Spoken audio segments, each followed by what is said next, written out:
Hello, and today I read a book and I'm interested in two important points. And the first one is kites cannot fly without wind. And if there's strong wind, then the kite can fly high and steady. So this shows that if people do stuffs without complicated problems, then they will not upgrade themselves and improve themselves to another level. So, for example, like you join a math exam, and there's like the complicated math problems that you need to solve, and then you solved it right and correct. So that means that you improved yourself to another level. You can solve more complicated problems than usual.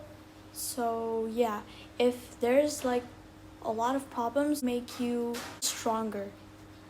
So could you please tell me your exact case of your complicated problems and how you solve them, and what you have learned from it? One thing that in my case that is similar to the kite is while speech competition, like I have a friend who is she learns quickly from what I do that is different from others that can make me win, but she learns from it really quickly and improves herself to the level next to mine. So that is the problem, but I need to improve myself by finding more more styles and more techniques different from hers and better from hers to win the speech competition. All right. So you want to mean that the more problem you face, the smarter you get. Yes. The more problems you face, the more experience and you learn from the problems, and then you improve it to make yourself begin and become the next level. Okay. So what you mean is you learn from the problem. It's not that bad, right? Like you learn from Problems aren't bad. Well, it's bad. I mean, it's kind of scary to think of it, but you can learn from it, improve it, and when you succeed, you reach your goal, then you'll be proud of yourself and happy because the problem helped you. What kind of person can you describe when he or she quits, when things get tougher and tougher? I do that sometimes when when I join competitions, but I'm not sure if I want to join or not, but it's like joining for experience, but then the work gets tougher and tougher, and that makes me want to give up. But like sometimes when we reached that far, but it's getting harder and harder, but it's nearly the end and you're gonna succeed soon, but it's getting harder and harder, I usually don't quit at those times because I've went that far and I don't want to give up because we're nearly to the end. Yeah. And people who quit when the work gets tougher and tougher, I don't blame them because yes, it is hard, but it's better to not quit and learn from the hard stuffs and move on. So the next point that I'm interested in this book is a story from the author. The author has a friend which is like obsessed and interested in studying since he was a kid, and he likes reading books about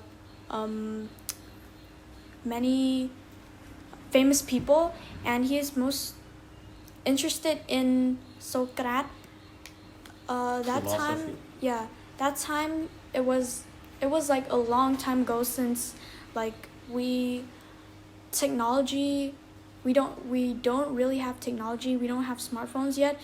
But then when they invented smartphones and internet, the author showed and searched Socrates' face to his friend that is interested in Socrates, and then when he showed the picture of Socrates to his friend gave a weird reaction. He said that he doesn't believe that Socrates actually looks like that, because it looks like he looks weird, looks homeless and ugly and stuff. Yeah. So after that, the friend who is interested in Socrates before, he doesn't really talk about him a lot now after seeing his Socrates' real face.